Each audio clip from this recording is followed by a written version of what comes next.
ஆரம்ப புள்ளியிலே கூட்டம் அதிகமாக இருக்கும்.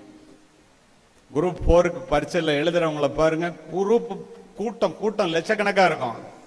நிறைவு புள்ளி காலியாகத்தான் இருக்கிறது. 100 வேலைகளோடு, 200 வேலைகளோடு, 1000த்திற்குட்பட்ட வேலைகளோடு. ஜெயிப்பதற்கு என்ன செய்ய வேண்டும்? தொடக்கத்தில் காட்டுகின்ற உற்சாகத்தை. இப்ப நான் பேசும்போது நாளைக்கே படிக்கணும்னு நினைப்பீங்கல்ல, 4 நாள் ஆனால் அதை மறந்துடுறதில்ல. தொடக்கத்தில் காட்டுகின்ற உற்சாகத்தை தொடர்ந்து காட்டுபவனால் மட்டுமே பந்தய மைதானத்திலே பரிசினை பெற முடியும். மராத்தான் ஓட்ட பந்தயத்தை பாருங்களேன், நேரமும் தூரமும் கூட ஆக ஆக பந்தய மைதானத்திலிருந்து பாதி பேர் கலண்டுருவான். எவன் ஒருவன் முயற்சியை கைவிடாமல் தொடர்ந்து ஓடுகிறானோ அவன் மட்டுமே வெற்றியை பெற முடியும். இதுதான் நிதர்சனம். சர்ச்சில் ஒரு கான்வகேஷனுக்கு கூப்பிட்டுருக்காங்க. பிரிட்டிஷ் பிரைம் மினிஸ்டரா இருக்கும்போது 11 மணிக்கு கான்வகேஷன், 12 மணிக்கு முடியணும் கூட்டம். அவர் பிரைம் மினிஸ்டர் வர முடியல. அங்கெல்லாம் பிரைம் மினிஸ்டர் இருந்தாலும் இங்கெல்லாம் நம்ம சில அரசியல்வாதிகளுக்காக மணிக்கணக்காக உட்காந்துருக்கீங்களா, அது மாதிரிலாம் ஒருத்தனும் தான் நேரத்தை வீணாக்க மாட்டான். ஏன்னா அவனுக்கு தெரியும் நேரம் விலை மதிக்க முடியாதுன்னு. மீட்டிங் ஆரம்பிச்சா நடத்தி முடிக்க போறான், கடைசி 2 நிமிஷம் இருக்கும்போது சர்ச்சில் மேடையில் ஏறுறாரு. ஏன்னா இந்த நேரத்தில் வந்துட்டாருன்னு அந்த பிரின்சிபல், பெரிய யூனிவர்சிட்டி, அவர் சொன்னார், வந்துட்டீங்க, 2 வார்த்தை பேசிட்டு போங்க அப்படின்னு. அந்த நேரத்தை கூட அவர் உபயோகப்படுத்த விரும்பினார். நேரம் அப்படி மைக்கு வந்தாரு. Never give up, never give up, never give up அப்படின்ட்டு இறங்கி போயிட்டார். ஒருபோதும் உன்னுடைய முயற்சியை கைவிடாதே, ஒருபோதும் உன்னுடைய முயற்சியை கைவிடாதே, ஒருபோதும் உன்னுடைய முயற்சியை கைவிடாதேன்ட்டு இறங்கி போயிட்டார். கூட்டமே 1 நிமிஷத்துல கூட்டத்தை தனதாக்கி கொண்டார். அதுதான் முயற்சி. நேரம். கடந்து போன காலத்தை விலை கொடுத்து வாங்கும் அளவிற்கு பணக்காரன் உலகத்திலே இதுவரை பிறக்கவில்லை. 1 கோடி ரூபாயை கொடுத்து கூட 1 மணி நேரத்தை விலைக்கு வாங்க எவனாலும் முடியாது. Time is free but it is priceless. நேரத்தினுடைய அளவை விலை மதிக்கவே முடியாது, ஆனால் அது ஃப்ரீயா கிடைக்குது. அதனாலதான் நம்ம வீணாக்குறோம். யோசித்து பாருங்க, உண்மையா இல்லைன்னு. டுடே டைம் இஸ் மணி. நேரம் தான் உங்களுக்கு பணமே. இன்னைக்கு நேரத்தை யாரெல்லாம் பிரயோஜனப்படுத்துறாங்களோ அவெல்லாம் பணக்காரன். செல்போன்ல நேரத்தை தொலைக்கிறவன்லாம் ஏழை, செல்போன்ல வருமானத்தை வாங்குறவன்லாம் பணக்காரன். நம்ம அவனை பணக்காரன் ஆக்கிட்டு இருக்கோம். இப்ப நம்ம பணக்காரன் ஆகணும்னா என்ன செய்யணும்? நேரத்தினுடைய அருமையை தெரிந்து கொள்ள வேண்டும். எப்படி தெரிஞ்சுக்கிறது? இந்தியர்கள் கடிகாரத்தில் மணியை மட்டும் பார்க்கின்றோம். அமெரிக்கர்கள் மணியோடு சேர்த்து நிமிடத்தையும் பார்க்கின்றார்கள். ஜப்பானியர்களும் ஐரோப்பியர்களும் நிமிடத்தோடு சேர்த்து வினாடியையும் பார்க்கின்றார்.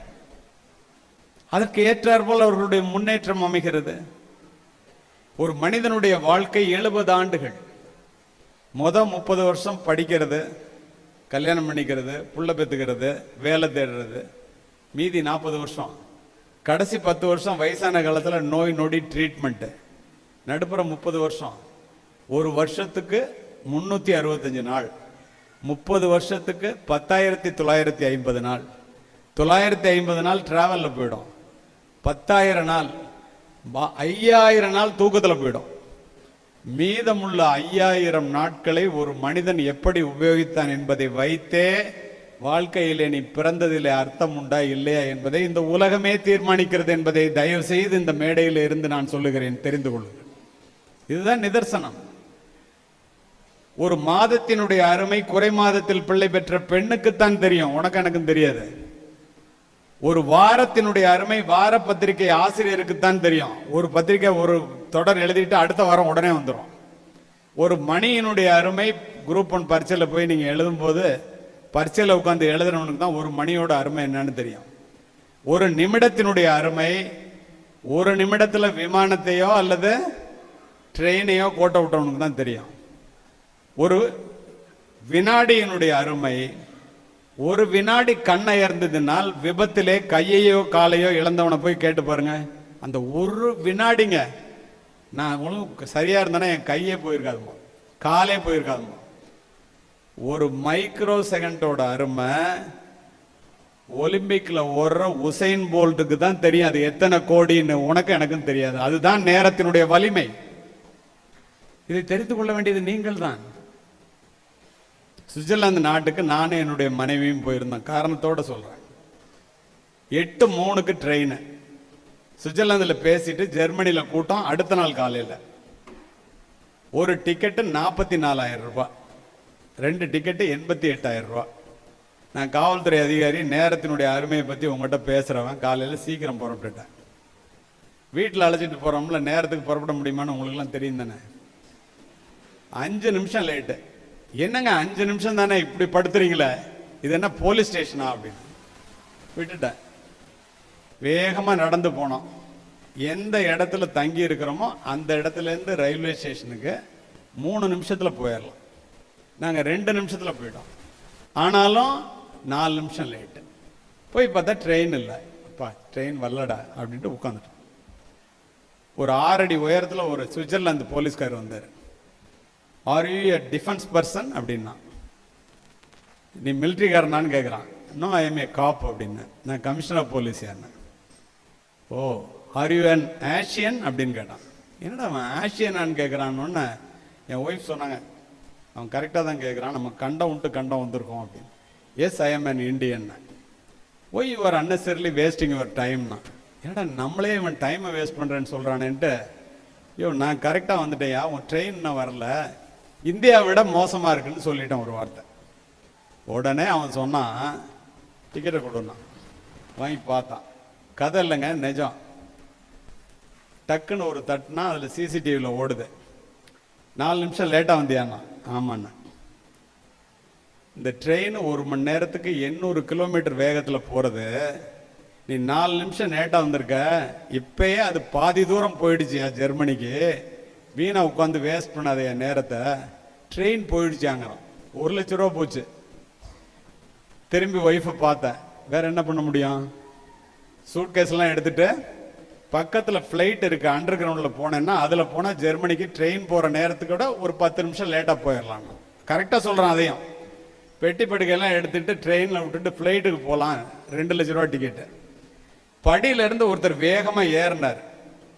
என்னடா இவர் எங்கேயோ பார்த்த மாதிரி இருக்கு, தமிழ்நாட்டுக்காரா இருக்காரு அப்படின்னு நினைக்கும் போது, என்ன கமிஷனர் சார் இங்கே நிற்கிறீங்க அப்படின்னாரு. சார் நீங்கள் என்ன தெரில, ஹைகோர்ட் ஜட்ஜு ஸ்ரீதர்னாரு. ஏங்க நிற்கிறீங்கன்னாரு. ஒன்றும் இல்லை சார் அப்படின்னு சொல்கிறதுக்கு வைக்கான். ட்ரெயினை விட்டேன் சார்ண்ணே. இவ்வளவு தானே, நான் ஃப்ளைட்டே விட்டேன்னார். அவர் பொண்டாட்டி பிள்ளைங்களோட நிற்கிறாரு. நம்மளுடைய நேர மேலாண்மை எங்கே இருக்கு? அவர்களுடைய நேர மேலாண்மை எங்கே இருக்கு? காலையிலே படுக்கையை விட்டு யாரெல்லாம் சீக்கிரமாக எழுந்திருக்கிறீர்களோ அவர்கள் வாழ்க்கை என்ற ஓட்டப்பந்தயத்திலே ஒரு அடி முன்னால் வைக்கின்றீர்கள் என்பதை தயவு செய்து தெரிந்து கொள்ளும்.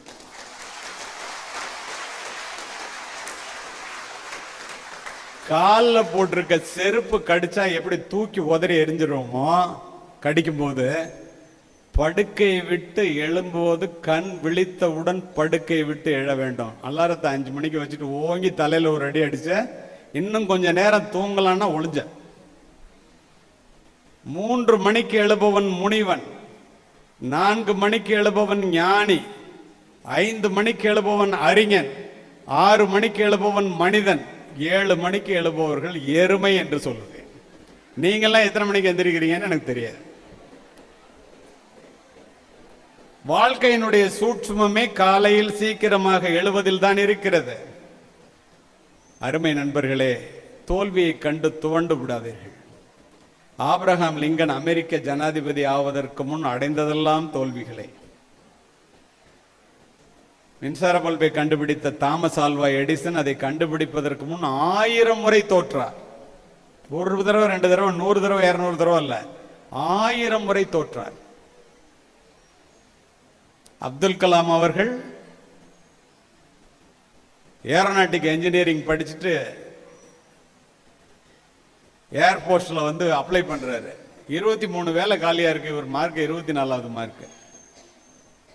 முதல் முறை அடைந்தது தோல்வி. ஏவுகணை, முதல் ஏவுகணை தோல்வி. தோல்வியை படிக்கல்லாக்கி வளர்ந்தவர்களும் உண்டு, வெற்றியின் சுமை தாங்காமல் வீழ்ந்தவர்களும் உண்டு. அது என்ன வெற்றியின் சுமை தாங்காமல் வீழ்றது? Your merits are judged only by the results you have produced, not by the efforts you have taken. நீ ஜெயிச்சாதான் வாழ்க்கையில உன்னை பத்தி இந்த உலகம் பேசும். தோத்தவனை பத்தி நினைக்கிறதுக்கே நேரம் அந்த உலகத்துக்கு. ஏன்? ஓடுகின்ற குதிரையிலே ஜெயிக்கின்ற குதிரையை பற்றி மட்டுமே பேசுகின்ற உலகம் இது. நீ நிரூபித்தால் அங்கீகரிக்கப்படுவாய், நிரூபிக்காவிட்டால் நிராகரிக்கப்படுவாய். ஜெயிக்கும் வரை அமைதியாக இரு, ஜெயித்த பிறகு அடக்கமாக இரு. முயற்சிக்கு முன்னால் வருகின்ற தயக்கமும் வெற்றிக்கு பின்னால் வருகின்ற மயக்கமும் ஒரு மனிதனுடைய முன்னேற்றத்தை கெடுத்துவிடும். நானே உதாரணம். வெற்றிக்கு பின்னால் வர்ற மயக்கம் ஒரு மனிதனுடைய முன்னேற்றத்தை கெடுத்து விடுங்கிறதுக்கு நானே உதாரணம். எப்படி தெரியுமா? இங்க பெண்கள் நிறைய பேர் இருக்கீங்க, ஆண்களை விட பெண்கள் நிறைய பேர் படிக்கிறீங்கன்னு நான் கேள்விப்பட்டேன். பெண்களுக்காகவே ஒன்றை சொல்லி 2 நிமிடத்திலே முடிக்கின்றேன். அருமை மாணவிகளே, நீங்க எவ்வளவு ஜாக்கிரதையா இருக்கணும்னு மாணவர்கள் தெரிஞ்சுங்க. அதுல women are trying to prove that women can do what men can do. Women were not created to do what men can do. Women were created to do what men cannot do. என்ன அர்த்தம்னா, பெண்கள் ஆண்கள் செய்வதை செய்வதற்காக படைக்கப்பட்டவர்கள் அல்ல. பெண்கள் படைக்கப்பட்டதனுடைய நோக்கம் ஆண்களால் செய்ய முடியாததையும் செய்வதற்காக படைக்கப்பட்டவர்கள் பெண்கள்.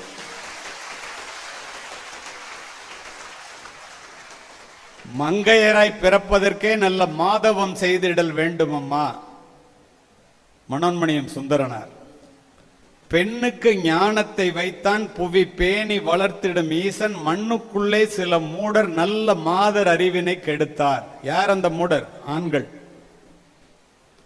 மாதர் தம்மை இழிவு செய்யும் மடமையை கொளுத்துவோம். ஏட்டையும் பெண்கள் தொடுவது தீதென்றெண்ணினோர் மாய்ந்து விட்டார். வீட்டிற்குள்ளே பெண்ணை பூட்டி வைக்கும் விந்தை மனிதர் தலைகவிழ்ந்தார். பாரதி. பெண்ணடிமை பேசும் இத்திருநாட்டில் மண்ணடிமை தீருதல் முயற்கொம்பே. ஆணும் பெண்ணும் நிகரனக் கொண்டால் அறிவிலோங்கி வையம் தழைக்கும். எட்டும் அறிவினில் ஆணுக்கு இங்கே பெண் இளைப்பிள்ளைகான் என்றெல்லாம் பெண்ணின் பெருமையை பேசிய பாரதி, யாதுமாகி நின்றாய் காளி என்று பெண்ணை தெய்வத்திற்கு ஒப்பிட்டான். அதோடு நிறுத்தவில்லை. பெண் என்பவள் குருட்டு ஆண்தனத்தால் தொட்டு உணர முடியாத அற்புத யானை, கண்டுணர முடியாத பேரொளி. அதனால் யாதுமாகி நின்றாய் காளின்னா. அதுக்கு 100 வருஷத்துக்கு முன்னாடி பெண்ணின் பெருமை என்று வாழ்க்கை துணை என்ற புத்தகத்திலே திருவி கல்யாண சுந்தரனார் தெரிவிக்க, ஆண் எனும் அரக்கனாக பிறப்பதை விட பெண் எனும் பெரும் தெய்வமாக பிறப்பதுவே மேல் என்று பதிவு செய்தார். இதெல்லாம் எல்லாரும் தெரிஞ்சுக்கணும். இதெல்லாம் விட மிக முக்கியம், பெண்ணில் பெருந்தக்க யாவுள என்று அறத்துப்பாலிலே கேள்வியை எழுப்பிய வள்ளுவர், பெண்ணே பெருமையுடைத்து என்று பொருட்பாலிலே பதில் சொல்லி, பெண்ணில் பெருந்தக்கது இல், பெண்ணை விட பெருமையானது உலகத்துல இல்லடா, காமத்துப்பாலிலே சொல்லி முடிக்கின்றார். 2000 வருஷத்துக்கு முன்னாடி சங்க இலக்கியத்துல ஒரு பாட்டு, எல்லா ஆண்களும் தெரிஞ்சுக்கணும். அத்தி மலரும் அருங்காக்கை வெண்ணிறமும் கத்துப்புணல் மீன்பதமும் கண்டாலும் பித்தரே காணார் தெரியல் கடவுளரும் காண்பரோ மானார் விழியார் மனம். என்ன அர்த்தம் தெரியுமா? அத்திப்பூவை பார்த்தரலாமா, வெண்மை நிற காக்கையை பார்த்தரலாமா, மீன் நீர்ல நீந்து போற தடத்தை கூட பார்த்தரலாமா. ஆனா ஞானிகளுக்கும் தெரியாதான், கடவுளுக்கு தெரியுமா என்னன்னு சந்தேகமா. எது? மான் போன்ற விழிகளை உடைய மங்கையரினுடைய மனதை அறிந்தன், மனைவியினுடைய மனதை அறிந்தவன் உலகத்தில் எந்த மனிதனும் இல்லைன்னா. ஆனா நம்ம என்ன நினைக்கிறோம், நமக்கு தாண்டா எல்லாம் தெரியும். எவ்வளவு பெரிய முட்டாள் பாரு நம்ம. இதை எதுக்கு இந்த இடத்துல சொன்ன தெரியுமா? 3 முறை தங்கப்பதக்கம் பெற்றவனு நீங்கெல்லாம் கை தட்டினீங்கல்ல, 4வது முறை நான் தங்கப்பதக்கம் பெறுவேன் என்று என்னை நம்பி இந்த தமிழக காவல்துறை அனுப்பியது. ஜம்முல நடந்துச்சு. புரியுற மாதிரி சொல்லணும்னா 100 கஜ தூரத்தில் டார்கெட் இருக்கும், 6 ரவுண்டு ஃபயர் பண்ணணும். புல்லில் அடித்தா 5 மார்க், இன்னரில் அடித்தா 3 மார்க், அவுட்டரில் அடித்தா 1 மார்க். நான் தான் ஜெயிப்பேன்னு நினச்சிக்கிட்டு நான் போகிறேன். முயற்சிக்கு முன்னால் வருகின்ற தயக்கமும் வெற்றிக்கு பின்னால் வருகின்ற மயக்கமும் ஒரு மனிதனுடைய முன்னேற்றத்தை கெடுத்து விடும்னு சொன்னல. ஒவ்வொரு தடவை போட்டிக்கு போகும்போது நாக் அவுட் சிஸ்டத்தில் எல்லாரும் அவுட் ஆவாங்க. இதை ஏன் சொல்றேன்னா, பெண்களினுடைய திறமை என்ன என்று பெண்களும் உணர வேண்டும், ஆண்களும் தெரிந்து கொள்ள வேண்டும். பிகைன் வுட்ஸில் வந்து என்ன ஒரு இன்டர்வியூ பண்ணான். துபாயிலேருந்து வந்து பேசிட்டு இறங்கினோன்னே 5 நிமிஷம் சொல்லிட்டு போயிட்டான். ராத்திரி 1 மணிக்கு கூப்பிட்டான். சார், ஒரே நாளில் 37 லட்சம் பேர் பார்த்துறாங்க சார். நான் 3 மில்லியன், 3.7 மில்லியன். உங்களில் சிலர் கேட்டிருக்கக்கூடும். மற்றவர்களுக்காக இந்த பதிவு. பெண்களுடைய திறமை என்ன என்று தெரிந்து கொள்வதற்காகவே இந்த பதிவு. ஒவ்வொரு தடவையும் ஒரு 1/2 மார்க் 1 மார்க் ஃபைனல்ல நான் கூட வாங்கிடுவேன். நான் கோல்டு மெடல் வாங்குவேன். அச்சுதன் நாயர்னு ஒரு IPS ஆஃபீஸர் வருவார், கேரளால இருந்து, நல்லா சுடுவார். அவரு சில்வர் மெடல் வாங்குவார். 4வது தடவை போகும்போது ஃபைனலுக்கு வந்தாச்சு. எங்கடா அச்சுதன் நாயர்னா அவர் ரிட்டையர்ட் ஆகிட்டார். எனக்கு மகா மகிழ்ச்சி, நமக்கு போட்டியே இல்லை. ஒரு 6 அடி உயரத்தில் நான் கேரளாலேருந்து வந்த IPS ஆஃபீஸர், என்னோட பேர் அர்ச்சனா, நான் தாண்டா உன்னோட ஃபைனலில் சுட போகிறேன் அப்படின்னு வந்து நின்றுச்சு ஒரு பொண்ணு. நம்ம 3 தடவை ஜெயிச்சவன் நம்மளால தோக்க முடியுமா என்ன? இந்த பொண்ணு தோக்க போகுதுன்னு நினச்சிக்கிட்டு டாஸ் போடுவான். அதெல்லாம் வேண்டான்ட்டேன். நான் முதல்ல சுடுறேன் அப்படின்னு ஜட்ஜிகிட்ட கேட்டேன். அவர் நீ சுடுன்ட்டார். இந்த பொண்ணும் சுடுன்றுச்சு. 6 ரவுண்டு சுட்டான், 5 ரவுண்டு புல், 1 ரவுண்டு இன்னர். நல்ல ஸ்கோர், நீ தாண்டா ஜெயிப்பேன்னா எல்லாம் வந்து உட்காந்து. அந்த பொண்ணு அங்கேருந்து வந்துச்சு. ஒரே மூச்சில் 6 ரவுண்டு சுட்டுச்சு. 5 ரவுண்டு புல், 1 ரவுண்டு இன்னர். அந்த டார்கெட்டை போய் நான் பார்த்தா, என்னுடைய துப்பாக்கி குண்டுகள் துளைத்ததை விட அந்த பெண்ணினுடைய துப்பாக்கி குண்டுகள் துளைத்தது மிகவும் நெருக்கமாக, குரூப்பிங்னு சொல்லுவோம். எனக்கு பயம் வந்துடுச்சு. என்னடா தடவை இந்த பொண்ணு இப்படி சுடுது.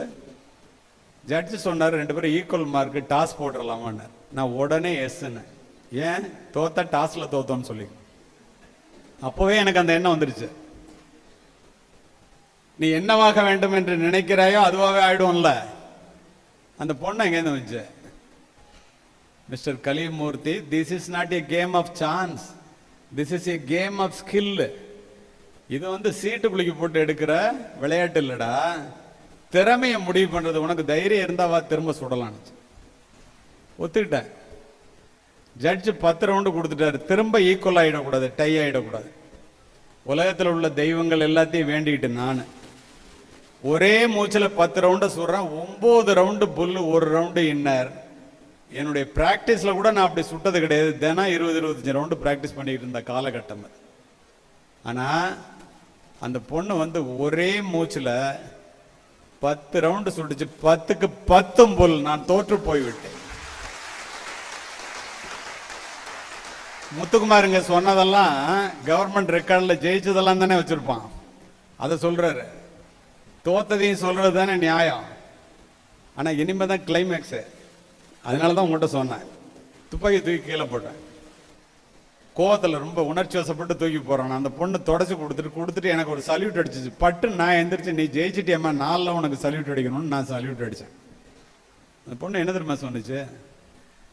கலிமூர்த்தி அவர்களே, என்னிடம் தோற்றதற்காக எப்படி கேட்குறீங்க பாருங்க. நீங்கள் துளி கூட வருத்தப்படக்கூடாது. ஏன் தெரியுமா? நான் யார் தெரியுமா? 3 முறை உங்களிடம் தங்க பதக்கத்தை பறிகொடுத்த அச்சுதன் நாயரினுடைய மகள் நான் என்று.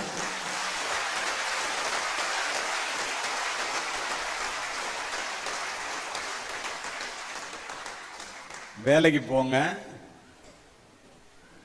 அம்மா அப்பாவை கடைசி வரைக்கும் பார்த்துக்குங்க. இங்கே யாருமே எதிர்பார்க்காத ஒரு நிமிஷம் சொல்லி முடிக்கிறேன். நான் 2 மாதத்துக்கு முன்னாடி 10 பாத்திரம் தேய்ச்சி தந்தையை இழந்த ஒரு தாய் இருக்கிற சொத்தை விற்று தான் பிள்ளைய வந்து சிங்கப்பூரில் வேலை வாங்கி கொடுத்து, உங்களுக்கு உங்கள் அம்மா அப்பா கஷ்டப்படுற மாதிரி வேலையை வாங்கி கொடுத்து அனுப்பிச்சிருச்சு. முதல் 2 வருஷம் வந்துட்டு போனால், அடுத்த 2 வருஷம் பேசிக்கிட்டு இருந்தான். அப்புறம் வரவே இல்லை. ஒரு பேர பிள்ளைய பார்த்துட்டு செத்து போகிறேன்டா, கல்யாணம் பண்ணிக்கடா, வந்து உன் முகத்தை காமிச்சிட்டு போடான்னு இந்த தாய் அழுகுறாங்க. கதை இல்லைங்க, நிஜம். அங்கேருந்து வர்றாங்க. இது உங்களுக்கு சம்மந்தம் இல்லாத சப்ஜெக்ட், ஆனால் வாழ்க்கைக்கு மிக தேவையான சப்ஜெக்ட். அங்கேருந்து வந்தோடனே நான் சொல்கிறத நீ கேட்டால் நான் கல்யாணம் பண்ணிக்குவேன், உன்னை சிங்கப்பூர் அழைச்சிட்டு போவாங்கிறான். நீ என்ன சொன்னாலும் கேட்குறாங்கிறான். பிள்ளை பாசம் கண்ணை மறிக்கிறது. 80 வயசு அந்த அம்மாவுக்கு. எல்லா சொத்தையும் வித்துருனான். வீடு உட்பட மீதி இருந்த நிலம் எல்லாத்தையும் வித்துருச்சு. பணத்தை கூட நான் வாங்கிட்டான். வேற எங்கேயும் இல்லைங்க. திருச்சியிலேருந்து புதுக்கோட்டை போகிற வழியில் வீடு. திருச்சி ஏர்போர்ட்டுக்கு காலையில் 7:30 மணிக்கு அம்மாவை நீ வா உன்ன சிங்கப்பூருக்கு அழைச்சிட்டு போய் நான் உன்னை அங்கே கல்யாணம் பண்ணிக்கிறேன், நீ பேர பிள்ளைய பார்க்கலான்னு தாயை அழைச்சிட்டு வரோம். 80 வயது மூதாட்டி வந்தான். உள்ள போய் டிக்கெட் எடுத்துட்டு வர்றேன்னு உட்கார வச்சுட்டு போறான். அந்த அம்மாவுக்கு சிங்கப்பூருக்கு டிக்கெட் அங்கே போய் எடுக்க முடியுமான்னு தெரியாது. அவ்வளோ பேதை பெண். 7:30 மணிக்கு போனால் 12:30 மணி வரைக்கும் வெளியில் வரல. இந்த அம்மா உட்காந்து பார்க்குது. ஏர்போர்ட்டில் வேலை பார்க்குற இமிகிரேஷன் இன்ஸ்பெக்டர் பார்க்குறான். 5:30 மணி நேரமாக ஒரு அம்மா உட்காந்துருக்கு ஒரே இடத்துல. போய் ஏர்போர்ட் ஆஃபீஸர்கிட்ட சொல்கிறோம், பாவமாக இருக்குன்னு காஃபி வாங்கிட்டு போய் கொடுக்குறாங்க. அந்த அம்மா சொல்லுது, பெத்த மனம் பித்து பிள்ளை மனம் கல்லுல, என் புள்ள லைனில் நிற்கிறான், கூட்டம் அதிகமாக இருக்கு போல் இருக்கு, இந்த காஃபியை கொண்டு போய் அவனுக்கு கூட பசி தாங்க மாட்டாங்க. பேர் என்னன்னு கேட்டுட்டு போய் சாட்டை பார்க்குறாங்க. 11:30 மணிக்கே சிங்கப்பூர் போய் சேர்ந்துட்டான். அவனுக்கு கல்யாணம் ஆகி ஏற்கனவே 2 புள்ள இருக்கு. பெற்ற தாயை ஏமாற்றி விட்டு அத்துணை சொத்தையும் அபகரித்து விட்டு ஏர்போர்ட்ல நடுத்தருவில் விட்டுட்டு போயிட்டான். ஆட்டோ எடுத்துட்டு போய் அந்த அம்மா தன்னுடைய வாழ்க்கையை எப்படி முடித்து கொண்டாள் என்றால் நீங்கள் யாரும் தாங்க மாட்டீர்கள். இதற்காகவோ உங்களை இப்படி படிக்க வைக்கிறார்கள்? உங்களுடைய தாயெல்லாம் எப்படி கஷ்டப்பட்டு படிக்கிறாங்கன்னு கை தட்டினீங்களே. தாயிலிருந்து தான் தலைமுறை தொடங்குகிறது. ஒவ்வொரு தாயும் ஒரு வரலாறு. தலைமுறை மாற்றத்தை உருவாக்கக்கூடிய தகுதி படைத்தவள் இந்த உலகத்தில் தாய் மட்டுமே. மாதா வயிறறிய வாழா ஒரு நாளும் என்கிறார் வாரியார். மாதாவை ஒரு நாளும் மறக்க வேண்டாம், உலக நீதி. அன்னையும் பிதாவும் முன்னறி தெய்வம், கொன்றைவேந்தன். முத்துக்குமார் எங்க அம்மான்னு அறிமுகப்படுத்தினாரு. அவ்வளவு மகிழ்ச்சி எனக்கு. பெற்ற தாயை அழைத்து கொண்டு வந்து இத்துணை பெரிய கூட்டத்திலே அறிமுகப்படுத்துகிறாரே. உண்மையிலே இந்த பையன் நல்ல பையில வளர்ந்துருக்கிறதுக்கு ஒரே காரணம் அவங்க அம்மான்னு அப்பவே நினைச்சிட்டு இதை பேசணும்னு முடிவு பண்ணிட்டேன்.